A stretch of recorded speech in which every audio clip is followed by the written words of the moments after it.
اگر میں آپ سے کہوں کہ گردے خراب ہونے سے کئی مہینے پہلے ہی ہمارا جسم ہمیں خاموش اشارے دینا اسٹارٹ کر دیتا ہے لیکن ہم اکثر انہیں نظر انداز کر دیتے ہیں تو کیا آپ یقین کریں گے؟ حیران کن بات یہ ہے کہ بہت سے مریض اس وقت ڈاکٹر کے پاس پہنچتے ہیں جب گردوں کا کافی نقصان ہو چکا ہوتا ہے، حالانکہ جسم پہلے ہی کئی وارننگ سائن دے رہا ہوتا ہے۔ آج کی اس ویڈیو میں آپ کو گردے خراب ہونے کی 7 ابتدائی علامات، خطرے کی نشانیاں، ہومیوپیتھی کا اصول علاج، علامات کے مطابق اہم ادویات اور ضروری احتیاطی تدابیر بتاؤں گی۔ لیکن پہلے ایک سوال، کیا آپ یا آپ کے گھر میں کسی کو شوگر، ہائی بلڈ پریشر یا گردوں کی بیماری رہی ہے؟ اپنا جواب کمنٹ میں ضرور بتائیے گا۔ میں ہوں ڈاکٹر ممتاز عطا اور آپ دیکھ رہے ہیں ڈاکٹر ممتاز عطا ہومیوپیتھک کلینک۔ سب سے پہلے ایک غلط فہمی دور کر لیتے ہیں۔ بہت سے لوگ سمجھتے ہیں جب تک گردوں میں شدید درد نہ ہو گردے بالکل ٹھیک ہوتے ہیں۔ حقیقت اس کے برعکس ہے۔ گردوں کی بہت سی بیماریاں ابتدائی مرحلے میں خاموشی سے بڑھتی ہیں اور جسم مختلف اشاروں کے ذریعے ہمیں خبردار کرتا رہتا ہے، اس لیے ویڈیو آخر تک ضرور دیکھیے گا۔ جان لیتے ہیں کہ گردے کیا کام کرتے ہیں۔ گردے ہمارے جسم کا قدرتی فلٹر ہیں۔ یہ خون کو صاف کرتے ہیں، فاضل مادوں کو پیشاب کے ذریعے خارج کرتے ہیں، جسم میں پانی اور نمکیات کا توازن برقرار رکھتے ہیں، بلڈ پریشر کو متاثر کرتے ہیں اور خون بنانے کے عمل میں بھی اہم کردار ادا کرتے ہیں۔ جب ان کی کارکردگی متاثر ہونا شروع ہوتی ہے تو جسم مختلف علامات ظاہر کرتا ہے، جس میں سب سے بڑی علامت رات کو بار بار پیشاب کا آنا۔ اگر آپ کو رات میں بار بار واش روم جانا پڑے، خاص طور پر پہلے ایسا نہیں ہوتا تھا، تو اسے معمولی نہ سمجھیے۔ پھر اس کے بعد چہرے، پلکوں یا ٹانگوں پر سوجن۔ فرض کریں ایک مریض میرے کلینک آتا ہے اور کہتا ہے ڈاکٹر صاحبہ صبح اٹھتے ہی آنکھوں کے گرد سوجن ہوتی ہے اور شام تک ٹخنے بھی پھول جاتے ہیں۔ ایسی کیفیت میں صرف نمک کو قصوروار نہیں ٹھہرایا جا سکتا بلکہ گردوں کی کارکردگی کو بھی جانچنے کی ضرورت ہو سکتی ہے۔ اسی طرح ہر وقت تھکن اور کمزوری، جی یہ بھی ایک علامت ہے گردوں کے خراب ہونے کی۔ اگر مناسب آرام کے باوجود جسم میں کمزوری، جلد تھک جانا یا سانس پھولنا محسوس ہو تو اس کی کئی وجوہات ہو سکتی ہیں، جن میں گردوں کی خرابی بھی شامل ہے۔ لیکن ابھی سب سے اہم علامت باقی ہے۔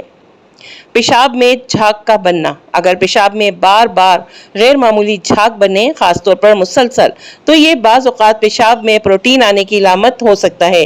ایسی صورت میں ٹیسٹ کروانا بہت ضروری ہے۔ اس کے علاوہ پیشاب میں خون آنا یہ ایسی علامت ہے جسے کبھی بھی نظر انداز نہیں کرنا چاہیے۔ اس کی مختلف وجوہات ہو سکتی ہیں اور فوری طبی معائنہ ضروری ہو جاتا ہے۔ اسی طرح کمر کے ایک طرف مستقل درد۔ اگر درد بار بار ہو، صرف عضلاتی درد نہ لگے یا پیشاب کی علامات بھی ساتھ ہوں تو ڈاکٹر سے فوراً رجوع کریں۔ ہائی بلڈ پریشر کا قابو میں نہ آنا، جی یہ بھی ایک علامت ہے گردوں کے خراب ہونے کی۔ بعض اوقات گردوں کی خرابی بلڈ پریشر بڑھاتی ہے اور مسلسل ہائی بلڈ پریشر گردوں کو مزید نقصان پہنچا سکتا ہے۔ اب سوال یہ پیدا ہوتا ہے کہ ہومیوپیتھی ایسے مریض کو کس نظر سے دیکھتی ہے؟ ہومیوپیتھی میں صرف بیماری کا نام نہیں دیکھا جاتا بلکہ مریض کی مکمل علامات، مزاج، طبی تاریخ اور مجموعی کیفیت کو سامنے رکھ کر دوا منتخب کی جاتی ہے۔ مثلاً اگر درد گردے سے شروع ہو کر کمر یا ران کی طرف پھیلے اور حرکت سے کیفیت بدلتی ہو تو علامات کے مطابق بربریس وولگرس پر غور کیا جا سکتا ہے۔ اسی طرح اگر شدید جلن، بار بار پیشاب کی حاجت اور چند قطرے پیشاب آنے کی کیفیت ہو تو مکمل علامتی تصویر کی بنیاد پر کینتھرس کا انتخاب ہو سکتا ہے۔ اگر چہرے یا پلکوں کے اوپر والے حصے پر سوجن ہو، پیشاب کم آ رہا ہو اور جسم میں پانی رکنے کی کیفیت محسوس ہو تو پھر بعض مریضوں میں ایپس میلیفیکیا بہت ہی اہم دوا ہے۔ اگر دائیں جانب کی علامات زیادہ ہوں، گیس اور ہاضمے کی خرابی بھی ساتھ ہو تو پھر مکمل علامات کے مطابق لائکوپوڈیم پر بھی غور کیا جا سکتا ہے۔ اسی طرح اگر گردوں کی کمزوری کے ساتھ عمومی تھکن، کمر میں بھاری پن اور پیشاب کی شکایات بھی ہوں تو علامتی تصویر کے مطابق سیلیڈوگو کا بھی انتخاب کیا جا سکتا ہے۔ اہم بات، یہ ادویات صرف تعلیمی مقاصد کے لیے بیان کی جا رہی ہیں۔ خود سے دوا کا استعمال نہ کریں بلکہ مستند ہومیوپیتھک ڈاکٹر سے معائنہ اور مشورہ ضرور کر لیجئے۔ پانی، یہاں میں ضرور احتیاطی تدابیر آپ لوگوں کو بتانا چاہوں گی کہ پانی مناسب مقدار میں پئیں، شوگر اور بلڈ پریشر کو کنٹرول میں رکھیں، غیر ضروری پین کلرز کا زیادہ استعمال نہ کریں، سگریٹ نوشی سے مکمل پرہیز کیجیے، سالانہ کڈنی فنکشن ٹیسٹ کروانے کی عادت اپنائیے، خاص طور پر اگر آپ شوگر یا ہائی بلڈ پریشر کے مریض ہیں۔ اب یہ بات بہت امپورٹنٹ ہے کہ کب فوراً ڈاکٹر سے رجوع کرنا چاہیے۔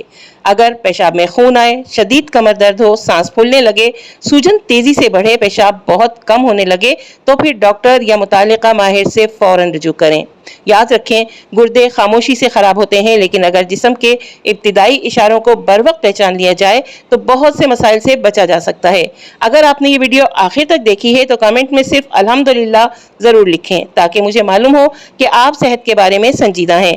اگر ویڈیو مفید لگی ہو تو اسے لائک کیجیے گا اور اپنے عزیزوں کے ساتھ شیئر ضرور کر دیجیے گا، اور ڈاکٹر ممتاز عطا ہومیوپیتھک کلینک کو سبسکرائب کرنا مت بھولیے گا۔ اللہ تعالیٰ آپ سب کو صحت کاملہ عطا فرمائے، آمین۔ ملتے ہیں اپنی کل کی نیکسٹ ولاگ میں، تب تک کے لیے اجازت دیجیے، اللہ حافظ۔